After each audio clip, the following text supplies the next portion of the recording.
നമസ്കാരം പ്രിയപ്പെട്ടവരെ. കേരള സംസ്ഥാന ഭിന്നശേഷി കോർപ്പറേഷൻ നിലവിൽ മുച്ചക്ര വാഹനത്തിനുള്ള അപേക്ഷ ക്ഷണിച്ചിട്ടുണ്ട്. അപേക്ഷാ ഫോറം ഓൺലൈനിൽ ലഭ്യമാണ്. അല്ലാത്ത ആളുകൾക്ക് ഞാൻ കമന്റ് ബോക്സിൽ പിൻ ചെയ്യാം. അപേക്ഷ പ്രിന്റ് എടുത്ത് അതിൽ കുറച്ച് മാനദണ്ഡങ്ങൾ പറയുന്നുണ്ട്. അതേപോലെ ഏകദേശം ഒരു 10ഓളം ഡോക്യുമെന്റുകൾ പ്രിന്റ് എടുത്ത് ഈ അപേക്ഷയോടൊപ്പം സമർപ്പിക്കാൻ ആവശ്യപ്പെടുന്നുണ്ട്. അതിലൊന്ന് നമ്മുടെ അപേക്ഷാ ഫോറം തന്നെയാണ്. അപേക്ഷാ ഫോറം വ്യക്തമായും പൂർണ്ണമായിട്ടും പൂരിപ്പിക്കണം. അതിൽ യാതൊരുവിധ തെറ്റ് അല്ലെങ്കിൽ എററുകൾ വരാതിരിക്കാൻ വേണ്ടി ശ്രദ്ധിക്കണം. അതേപോലെ നമ്മൾ ഭിന്നശേഷി തെളിയിക്കുന്ന സർട്ടിഫിക്കറ്റ്, മെഡിക്കൽ സർട്ടിഫിക്കറ്റുകൾ ഉണ്ടാവും, അത് ഹാജരാക്കണം. അതേപോലെ ആധാർ കാർഡിന്റെ കോപ്പി, പിന്നെ റേഷൻ കാർഡിന്റെ ഒന്നാമത്തെ ഫ്രണ്ട് പേജ്, അതേപോലെ വ്യക്തിഗത വിവരങ്ങളുള്ള രണ്ടാമത്തെ പേജ്, പിന്നെ ഒരു വർഷത്തിനകം ലഭിച്ച വരുമാന സർട്ടിഫിക്കറ്റ് അഥവാ നമുക്ക് വില്ലേജ് ഓഫീസിൽ നിന്ന് കിട്ടുന്ന വരുമാന സർട്ടിഫിക്കറ്റ്. അതിന് സർക്കാർ, അർദ്ധ സർക്കാർ, പൊതുമേഖല ജീവനക്കാർക്ക് എന്ത് ചെയ്യാൻ ഈ മാനദണ്ഡത്തിൽ അവർ പെടില്ല. പിന്നെ ഏറ്റവും പ്രധാനപ്പെട്ടതാണ്, ഈ മുച്ചക്ര വാഹനത്തിന് അപേക്ഷിക്കുന്ന ആളുകൾക്ക് ഡ്രൈവിംഗ് ലൈസൻസോ അല്ലെങ്കിൽ ഡ്രൈവിംഗ് ലൈസൻസിനോട് അനുബന്ധമായിട്ടുള്ള ലേണേഴ്സ് ലൈസൻസിന്റെയോ കോപ്പി അവരുടെ കയ്യിൽ വേണം. പിന്നെ അതോടൊപ്പം തന്നെ പ്രധാനപ്പെട്ട ഒരു വിഷയമാണ്, തദ്ദേശ സ്വയംഭരണ സ്ഥാപനങ്ങളിൽ നിന്ന് 8 വർഷത്തിനകം ഒരു മുച്ചക്ര വാഹനം ലഭിച്ചിട്ടില്ല എന്നുള്ളത് അതായത് ഗ്രാമപഞ്ചായത്തിൽ നിന്നോ അല്ലെങ്കിൽ ബ്ലോക്ക് പഞ്ചായത്തിൽ നിന്നോ ജില്ലാ പഞ്ചായത്തിൽ നിന്നോ അല്ലെങ്കിൽ കോർപ്പറേഷനോ മുനിസിപ്പാലിറ്റിന്നോ നമ്മൾ എന്ത് ചെയ്യണം, സാക്ഷ്യപ്പെടുത്തണം. അതായത് സെക്രട്ടറിമാരുടെ സാക്ഷ്യപത്രം ലഭ്യമാക്കണം.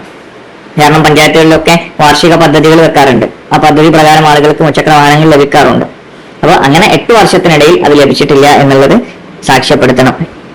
ഇനി ഒരു സ്റ്റുഡന്റ് ആണെങ്കിൽ വിദ്യാർത്ഥികളെ സംബന്ധിച്ച്, വിദ്യാർത്ഥികൾ പഠിക്കുന്ന സ്ഥാപനം, കോളേജിലൊക്കെ പഠിക്കുന്ന വിദ്യാർത്ഥികളെ സംബന്ധിച്ച് അവർ പഠിക്കുന്ന സ്ഥാപനങ്ങളിൽ നിന്നുള്ള ഒരു സർട്ടിഫിക്കറ്റ് വെക്കണം. അതേപോലെ വയസ്സ് തെളിയിക്കുന്ന രേഖയുടെ കോപ്പി.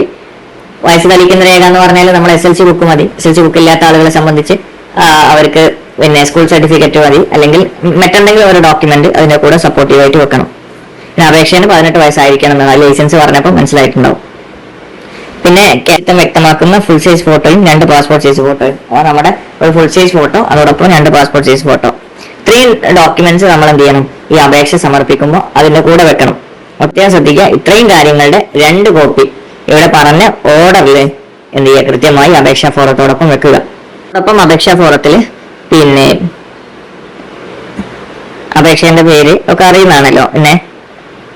അപേക്ഷകൻ ഗൃഹനാഥനാണോ അല്ലെങ്കിൽ കുടുംബം പുലർത്തുന്ന ആളാണോ എന്നുള്ളത്, പിന്നെ നമ്മുടെ ജനനതീയതി, ആധാർ നമ്പർ, ഫോൺ നമ്പർ, ഏത് തദ്ദേശ സ്വയംഭരണ സ്ഥാപനത്തിന്റെ പരിധിയിൽ വരുന്ന ആളാണ് എന്നുള്ളത്, പിന്നെ ജില്ല, നിയോജക മണ്ഡലം, പിന്നെ കാസ്റ്റ്, റിലീജിയസ് സംബന്ധമായിട്ടുള്ള കാര്യങ്ങൾ, വിദ്യാഭ്യാസ യോഗ്യത, പിന്നെ പഠിക്കുന്ന വിദ്യാർത്ഥിയാണെങ്കിൽ കോഴ്സിന്റെ ഡീറ്റെയിൽസ്, ഇനി തൊഴിലെടുക്കുന്ന ആളാണെങ്കിൽ ആ ജോലി സംബന്ധമായ വിവരം, വാർഷിക വരുമാനം, പിന്നെ ഭിന്നശേഷിത്വത്തിന്റെ വിശദാംശങ്ങൾ, ഏത് രീതിയിലുള്ള ഭിന്നശേഷി ഉള്ള വ്യക്തിയാണ് എന്നുള്ളതും, അതേപോലെ എത്ര ശതമാനം ഉണ്ട് എന്നുള്ളതും, അതേപോലെ മുൻപ് സ്കൂട്ടർ ലഭിച്ചിട്ടുണ്ടോ എന്നുള്ളത്, അതേപോലെ മുൻപ് സബ്സിഡി സംബന്ധമായിട്ട് എന്തെങ്കിലും ലഭിച്ചിട്ടുണ്ടോ, പിന്നെ വാഹനത്തിന്റെ ആവശ്യകത.